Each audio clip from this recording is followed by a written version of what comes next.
Turabahaye ikaze banywanyi ba Heritage TV kandi turanabaramukije.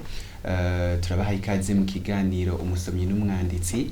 Ikiganiro kiba yagira ku vyerekeye inyandiko zitandukanye, cane cane inyandiko zanditswe n'abakristo kandi zivuga ivy'ubukristo, kandi tukaba arizo tunaganira ko kugira ngo zishobore kudufasha kubaho ubuzima rukristo.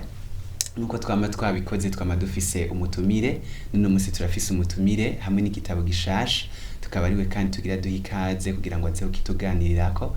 Turaguhaye ikaze mutumire. Murakoze cyane. Ego twidondora. Ego nitwa Regis Ndayitambiye, ndi umukristo wo mu ishengero rya Anglikani ku Musaga. Hanyuma ndiko ndabandanya amashuri yanje ya muri theology mu gihugu c'Ubuganda. Ego mukaba mwararangije na kaminuza ngaha mu Burundi. Ego narangije kaminuza y'u Burundi. Hanyuma canja kubandanya muri seminari ya theology. Murakoze cyane, turabaye ikaze rero. Tugiye kuganira ku gitabo mwadusomeye, muza kudufasha gutahura, ariko kandi muza no gufasha badukurikirana gutahura. Ico gitabo citwa gute? Cyanditswe n'umwanditsi yitwa gute? Hanyuma majambo make ico gitabo kivuga ku kiga Regis. Murakoze cyane. Ico gitabo citwa kiri mu Congereza, citwa Your Mind Matters. Mu Gifaransa naho nyene carahinduwe citwa Plaidoyer pour une foi intelligente. Hanyuma ico gitabo canditswe n'umutheologien w'umupastori yitwa John Stott. John Stott ni umutheologien w'umwongereza, yavutse mu 1921. Hanyuma yapfuye vuba mu 2011. Ni umutheologien azwi cyane kandi ibitabo byiwe bikoreshwa no mu makaminuza akomakomeye. Yabaye n'umupastori ubuzima bwiwe bwose imbere yuko aja muri retraite, cyane mu ishengero rya All Souls. Ikindi novuga kuri we nuko ubuzima bwiwe bwose yabaye umuseribateri, ntiyigeze yubaka. Kugira ngo akorere Imana. Murakoze cyane. Igitabo watubwiye ko citwa Your Mind Matters canke Plaidoyer pour une foi intelligente. Twavuga ko ari nk'igitabo kivuga ku ruhara rw'ubwenge canke gukoresha umutwe mu vyerekeye ivy'ubukristo, ngene nivyo muza kutuganirirako. Ego cyane. Ego intangamarara y'iki gitabo yandikwa n'undi muntu yitwa McNall, ayita ngo ni Mindless Christianity canke ubukristo budakoresha ubwenge. Hanyuma muri iyo ntangamarara yaba McNall canke John Stott baravuga ingorane zitatu zikunda kugaragara mu migwi y'abakristo batandukanye ku vyerekeye gukoresha uruhara rwo gukoresha ubwenge mu vyerekeye kwizera, mu vyerekeye ubuzima rukristo. Wotubwira kuri iyo migwi itatu avugamwo hamwe n'inyishu asa n'utanga canke apropose nko dukunda kubivuga. Ubwa mbere cyo novuga nuko muri iki gitabo John Stott asa n'ubabajwe n'ingene urungano rw'ico gihe. Iki gitabo ngira coba kimaze hafi imyaka 50 iburamwo umwaka umwe cyanditswe. Urungano rw'ico gihe rutayitayeho cyane kumenya ukuri, rufise cyo novuga ishaka ariko ritarimo kurondera kutahura ubwenge, kumenya ukuri kuri nyuma y'ivyo bintu bariko barakurikira. Wewe rero icarondera ni equilibre by'ukuri, ishaka ribeho ariko kandi abantu bamenye nico bariko barakurikira. Hanyuma muri ibyo nyene aravuga imigwi itatu y'abakristo, ingene imeze n'imigwi mikuru cyane, ingene class canke ashira mu migwi y'abakristo atondeka. Aravuga umugwi w'abakatolika, akavuga umugwi w'abaporoti bari hamwe, imigwi myinshi abo twita aba evangelique. Hanyuma akavuga n'undi mugwi w'abaporoti wavuba cyane mu kinjana ca 20 novuga ca 20, umugwi wa Pentecotiste. Umugwi w'abakatolika arerekana ati abo by'ukuri barashize umutima cyane ku migenzo, gukurikiza imigenzo batitayeho kubaza ukuri kuri nyuma yayo. Hanyuma akavuga ati kuri ba bandi baba evangelique, ya migwi y'abaporoti myinshi iri hamwe nabo barashira uruhara cyane bari hamwe kugira ngo bahuzwe n'ukuri kw'ijambo ry'Imana bamenye ivyo bizera ariyo bibiri bibarongoramo ariko yerekana ko ivyo kenshi babitaye baja muri mu by'imibereho gufasha abantu kwitaho n'ibikorwa by'impuhwe n'ibindi kubera babone yuko ati ibintu biragoye nzizo kigira twumvikana reka tureke ivyo bintu byo kwizera n'ukuri tuje ku kivi ego hanyuma baba Pentecotiste nabo nituvuga si shengero nkuko tubizi hano ni numugwi w'abantu w'amashengero menshi afise imyizerere gutyo bobo bagira bashira umutima cyane ku migenzo ya Pentecote cyane ivyo babonye kuva kuri Pentecote ya mbere y'intumwa cyo kwita experience no kuvuga ivyo babonye bagomba ko bigaruka kwa kundi nyene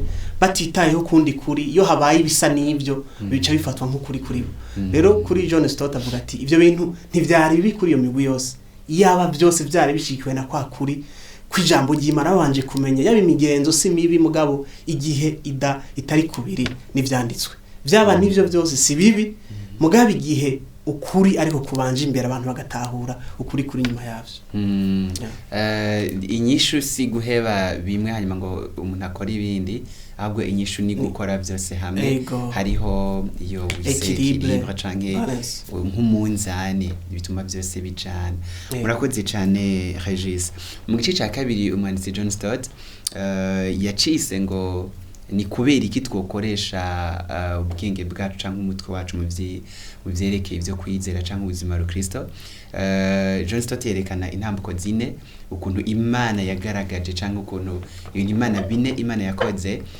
bigaragaza yuko ishigikiye yuko dukoresha ubwenge bwacu watubwira ivyo bintu bine canke bigaragara ku Mana mugabe binagaragara kandi mu buryo yihishuye n'uburyo yifuza ko tugira n'ubucuti mu bituganirira ko navyo n'ukuntu kandi abivuga yishimikije ijambo ry'Imana Regis ego John Stott mu gice cya kabiri c'ico gitabo ciwe aravuga ati kubera iki dukwiye gukoresha ubwenge dukwiye gukoresha umutwe mu byo twemera mu byo twizera cyambere hariho cyambere abanza kuvuga tavuga ati nk'umukristo twese nta mukristo atifuza kubona ubutumwa bwiza bukwira isi yose akarorero ubutumwa bwiza kugira ngo bukwira isi yose abantu babutware ni plan n'urutonde rukomeye abantu bajaho ni ivyumviro bikomeye ingene abantu bashikira iyo migwi itandukanye hanyuma ikindi yerekana aravuga ati umukristo arakeneye ubwenge kugira ngo atahure ivyizegwa nyamukuru by'ubukristo ivyo navyo ni nkirema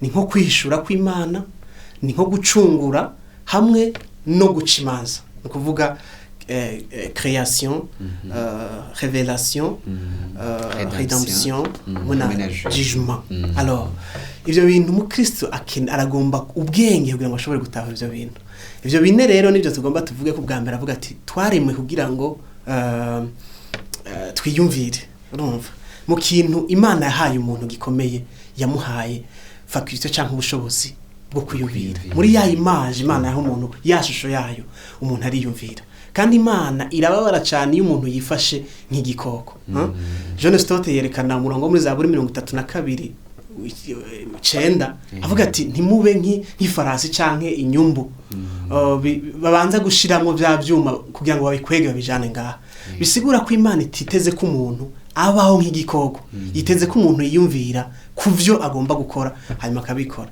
ubwa kabiri ni kugira ivyiyumviro vy'Imana kugira ivyiyumviro vy'Imana navyo bizira muri kwa kwihishura kw'Imana urumva Imana nayo yihishura mu vyaremwe sivyo iyo yihishuye mu vyaremwe itwereka ivyaremwe tugomba kuvyitegereza sivyo tukabona ya Mana kandi ijambo ry'Imana rivuga ko igihe cyose abantu barabi ivyaremwe ntibabona Imana bagwa mu burake bw'Imana urumva rero Imana yihishuye mu vyaremwe Imana yihishuye mu ijambo ryayo yihishura n'umwana wayo mu vyaremwe Imana ivyaremwe biragaragara sivyo mu ijambo ryayo biravugwa mu mwana wayo biragaragara bikongera bikavugwa kuko niwe jambo w'Imana rero abakristo bagomba d'abord kuko Imana ibiduha mu buryo bwanditse nta muntu ushobora guha ivyandiko utibaza ko afise ubwenge bwo kubisoma ngo yongera bisigure rero tugomba umukristo kintu arondera agomba gusoma ibyo byanditse hanyuma bisigure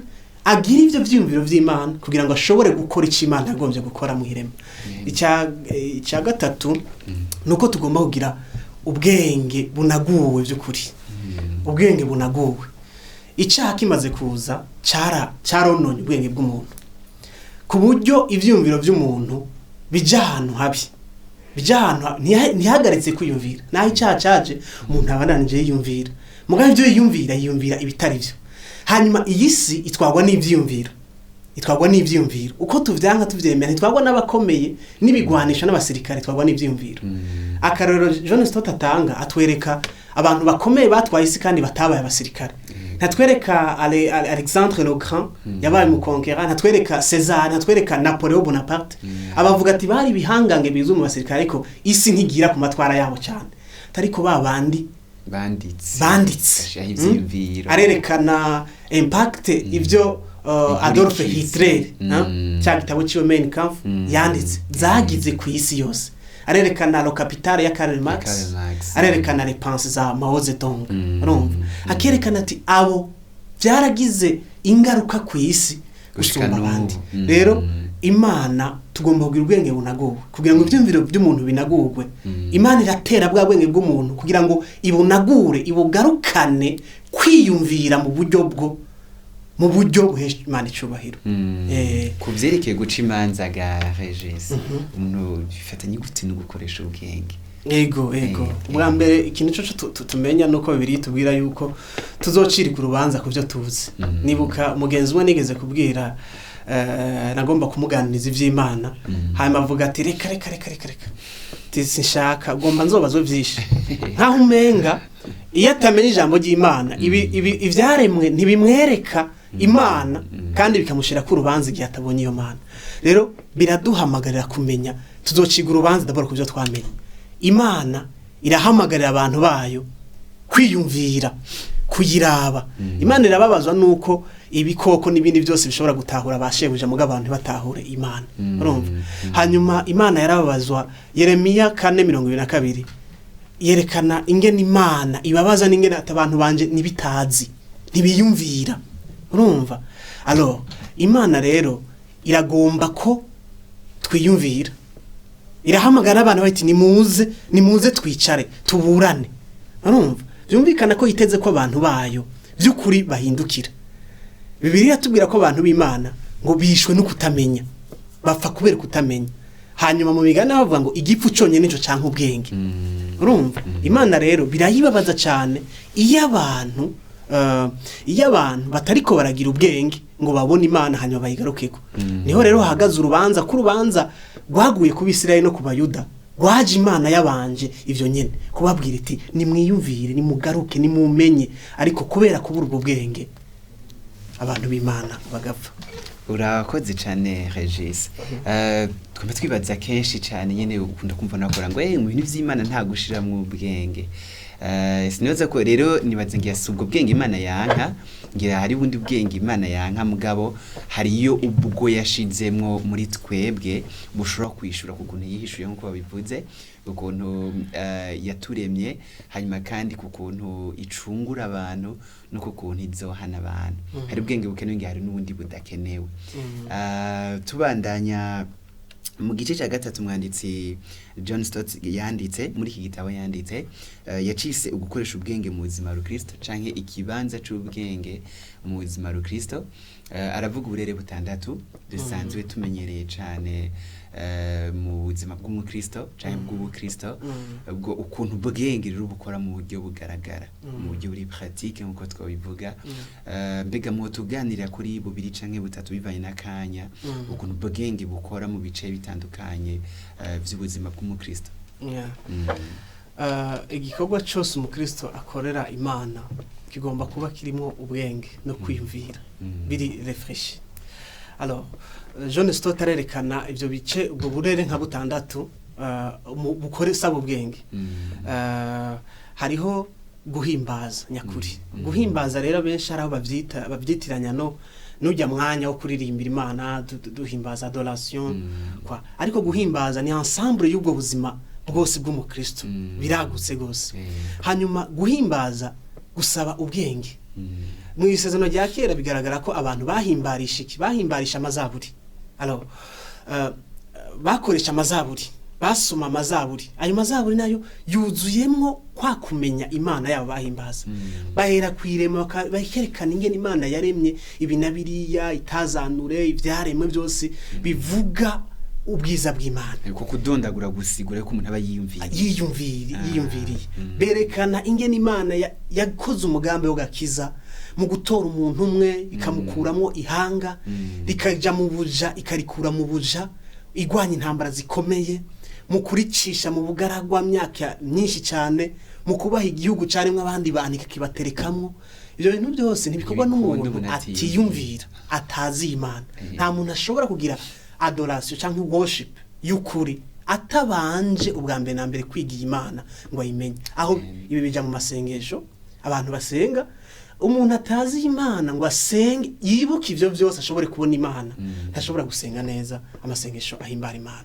Icya kabiri twavuga ni ukwizera Kristo. Ukwizera abantu sinzi kuntu babifata kenshi, bafata ko ari gukurikira ibintu ngo ntitubanza kubaza. Ukwizera ngo ntubazi ibibazo ngo ntugirane, ariko sivyo. Ukwizera si ugukurikira kujya kw'intama. Ukwizera kuva mu kumva. Ukwizera ugomba kubanza kumenya ibyo ugomba kwizera. Hanyuma ukwizera kandi si ukwishyiramwo ibintu vyiza, si optimism, nico John Stott avuga, kandi si positive thinking. Kwimvira ibintu vyiza, si ukwishyiramwo ibintu vyiza. Ukwizera kuri baze kuri ya Mana. Ubanza ukamenya uti Imana ndavye mu ntango uko yagendanye n'abantu bayo, uko yihishuye n'ingene imeze, iyi Mana niyo kwisikira, niyo ngomba kwisikira. Arumva? Anavuga kandi avuga ati mu isanzwe igishushanyo cyo kwizera si kudakoresha ubwenge.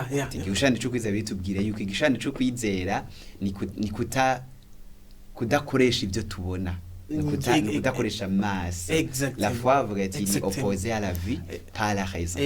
Atanga karoro ka Dawidi igihe yaraje agasanga cagisagara cy'Sikuragi bagiteye babatwara abantu bose n'ibintu byose n'abagore ba Dawidi n'abantu bose. Hanyuma mu bantu bose baricara bararira kugeza aho batari bagishobora no kurira. Bahagurutse bagomba gutera amabuye Dawidi nkaho umenga niwe yateye ivyo byose. Mugabo bavuga ijambo ry'Imana rivuga ngo Dawidi ngo aca yiremeshereza mu Mana, aca arahaguruka, aca aragenda arabandanya, babana arabatsinda bya bintu arigarukana. Kwizera si ukwishyiramwo ibyo bintu vyiza, ni ukwemera kwiga Imana ishoboye ariyo kwizigirwa hanyuma ukayizigira. Ikindi cya gatatu ngomba kuvuga ni ivugabutumwa. Ivugabutumwa bwa mbere Paulo turavye ko avuga mu Baroma nkuko John Stott abivuga, avuga yuko abantu bakizwa mu kwambaza izina ry'Imana. Urumva? Alors hanyuma acavuga ati bambaza gute uwo batarizera, sivyo? Hanyuma bizera gute ataho babwiye, bazobwirwa gute ataho bagiye, bazogenda gute kubabwira atahamagara. Urumva? Havuga ati rero ukwizera cyambere kiboneka no kuva mu kumva. Umuntu agomba kumva agasorongora avuga ati ibi bintu ngomba kubyizera. Paulo ariko arabwira abikoreye avuga ati turondera kwemeza abantu, persuade, convaincre, gukonvenka abantu. Abantu bo bavuga ngo ivy'Imana ngo ntibiharigwako, ngo nta kuvuga byinshi. Ariko tubona Paulo nyene mu byakozwe n'intumwa amara iminsi ahaririza abantu, iminsi 3 ngo ahaririza abantu abemeze vya Yesu Kristo. Gute mu mashengero umunsi babwira abantu ko ivy'Imana batabiharira. Mbere tubona muri Efeso nyene umengane mu gice ca 19 ho ngo akota inzu akayimaramo imyaka 2 ngo avuga iminsi yose budahumeka ivy'umwami Yesu. Urumva? Alors hanyuma mbere bageraho bavuga mu byakozwe n'ubati muri Aziya hose ubutumwa bwiza bw'umwami Yesu bukwira hose. So kuvuga ko umuntu wese twavuga ko yabwumvise, ariko bisigura ko ayo makuru yamenyekanye cyane abantu hose. Urumva? Ayo majambo akoreshwa rero avuga gusigura, kwemeza, kwerekana, guharira n'amajambo bibiri yishingira intahe ko agomba kuvuga. Urumva? Mbere na Petero arabivugura byo kavuga ati umuntu wese yame yiteguye kwerekana urumva impamvu yukwizera kwizigira fise. Ego. mbega hari ikindi kimwe muri twavuze bitatu, hari ikindi kimwe uba ufise hafi muri ivyo bitandatu ushobora kutuganirira ko no kukuntu ubwenge bukora. Mbega reka dufate kuri iki yise guidance aco kurongorwa, aca atangamo akarorero k'ivyerekeye ivyo kubaka turwaruka.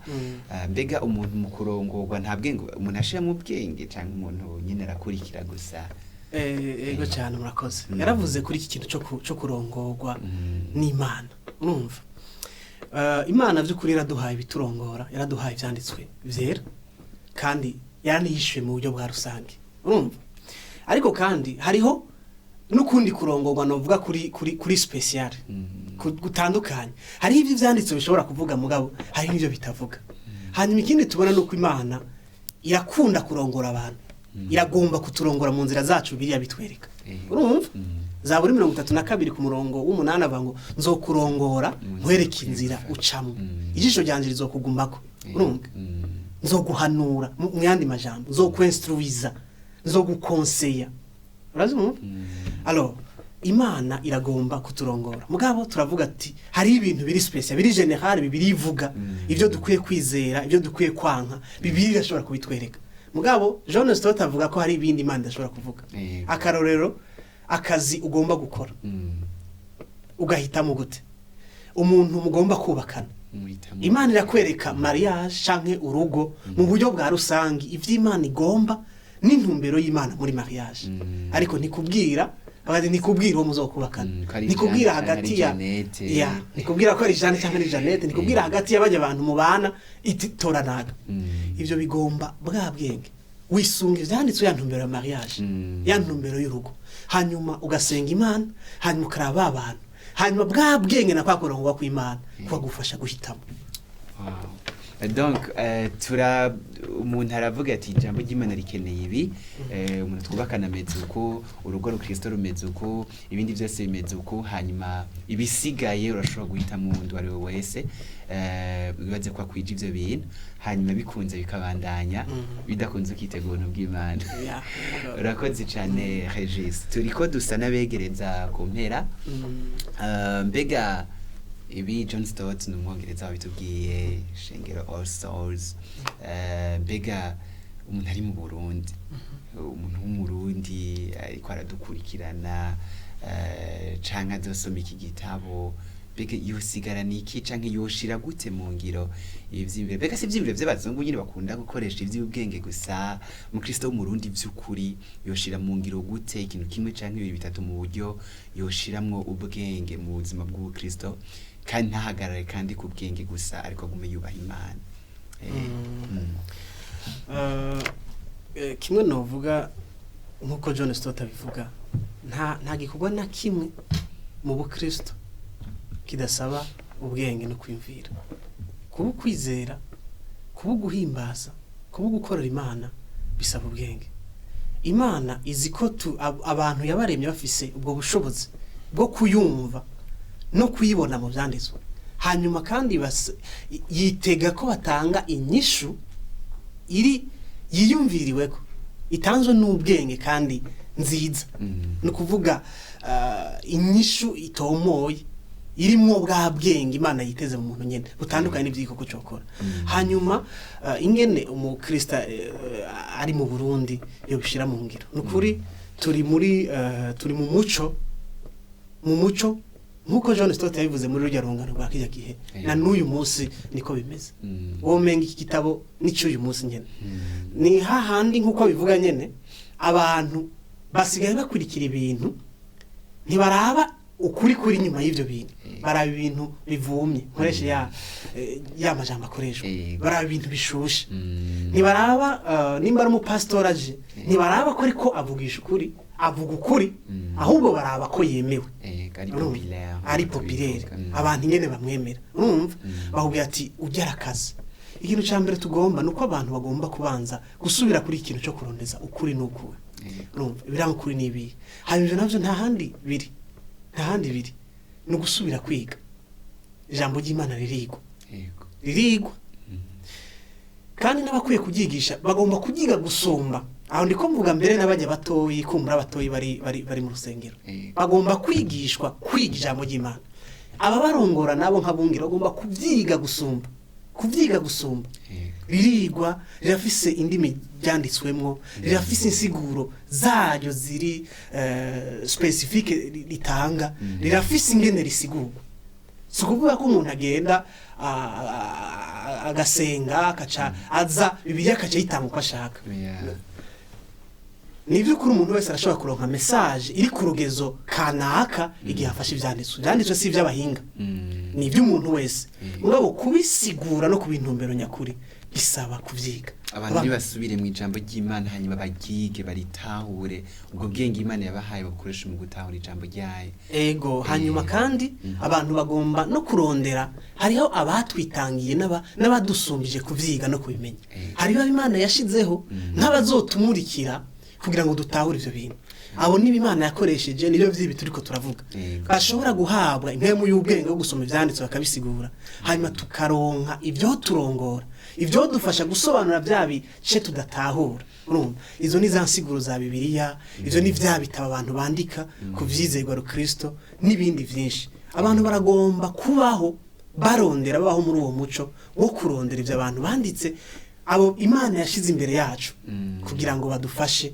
hanyuma bakavyiga bakabishira muri rya jambo ry'Imana kugira ngo batahure ico Bibiliya iri kwiravuga. Yego murakoze cyane Regis. Ariko tugaruke gatoya sivyo tumaze umwanya wose tugira ikiganiro tuko tuvuga ikibanza cy'ubwenge mugabo uko tatanguye tubivuga John Stott atangura avuga ati naho nyene nizuce tujayo tubikoresha ubwenge gusa akeneye ca kintu twokwita umunzane canke equilibre canke balance mbega ni gute nkoresha ubwenge muga kandi sinizigira ubwenge bwanje nko kumwanditsi umusiguza bivuga ni gute ndakoresha ubwenge ariko kandi ndakurikirana ya migigwa myiza ihuye n'ijambo ry'Imana twavuga ko ari imibida ihuye n'ijambo ry'Imana ndakurikirana kugira ubwo busabane n'Imana iyo experience ariko kandi nakurikirana mu kibano guterera no gukora ivyo nkuriye gukora umunota umwe wanyuma wo tubwira gute ukuntu dukwiye gushiraho uwo munzane murakoze cyane iki kintu naco nyene kandi kirakomeye John Stott aravuga ati naho turiko duhamagara abantu kwiga hariho kuko kamere muntu iragoye uyereka ivyiza ikwiye gukora ikirenza kwikaja muri orgueil mu bwishimye aratubwira ko tugomba kwirinda anti intellectualism igwanya bwenge hanyuma twirinde kandi na hyper intellectualism gukunda ubwenge gusa tukibaza ko ari byo bikenewe gusa ndazi byinshi kumenya byinshi urumva kuko kumenya byinshi nabyo biratera kamere muntu birashobora kwitera tugomba kuguma dushize umutima kuri mpemu yera tumaze kwiga tukarondera turiga tugasuzuma tugatahura Bibiliya hanyuma tugasenga cyane kuko tuzi ko uburongozi bwa nyuma ni mpemu yera wenyene ashobora kwemeza imitima y'abantu ni mpemu yera ashobora kurongora amajambo hariho ikintu kimwe avuga hari ikintu kimwe avuga kirifo evite asita undi musenyeri yakivuze yavuze ngo ikintu dukwiye kwevita ni kwirinda ni undevotional theology ivyizegwa bidafukamiye Imana canke bitarimwo kumenya Imana urumva hanyuma kandi twongera tukevita untheological devotion no gufukamira Imana mugabo kutafatanye n'ivyizegwa kumenya Imana kutarimwo kwishuhira no kwirondera urumva nizo extreme zibiri canke intuze zibiri zikwega gukunda Imana kugira umuriro mwinshi utagira mwumenyi bw'iyo Mana ico ni kintu dukwiye kugwanya gose hamwe no kugira no kumenya Imana cyane bitagiramwo wa muriro wo kurondera Imana. John Stott ati dukwiye kugira uwo muriro wakijwe no kuri ego Regis dusa n'abarangije tubashimire cyane mwakoze cyane ku gitabo twako turakorako c'umwanditsi John Stott yanditse n'ibindi bitabo byinshi dufise ikindi ciwe ngaha n'ibindi bitabo byinshi cyane turamushimira Imana kubwo kumuduha no kuba yarasize inyandiko zafashije abantu benshi kandi John Stott yarigeze kuza mu Burundi Ego hanyuma turagushimiye cyane rero tukaba twiteze yuko ikindi gihe cyose tuzogutumira uzoshobora kuza kudusangiza ubumenyi kandi tukaba tunakwifurije kubandanya neza vyerekeye ivyo vyigwa nyene vyo gutahura ivy'Imana twifuriza kandi ko vyo ivyigwa nyene bigushikana ku gutazira ko John Stott yabivuze. Ego turagushimiye cyane Regis. Murakoze cyane namwe nanje ndabashimiye gose n'ubuntu bw'Imana nagiriwe kandi igihe cyose muzontumira nibaza ko nzobana namwe. Murakoze cyane. Banywanyi mwariko muradukurikira turashitse ku mpera z'ikiganiro cacu umusomyi n'umwanditsi nkaba ndabasezeje ndakibashikiriza Shadrack Nizeyimana tuze dusubire mu kindi kiganiro gikurikira n'igitabo gishasha n'umutumire mushasha aho muri hose tukaba tubifurije kuroranirwa mu byo murimo mukomeze munezerwa n'ibiganiro by'imbonesha kure yanyu Heritage TV. Murakoze.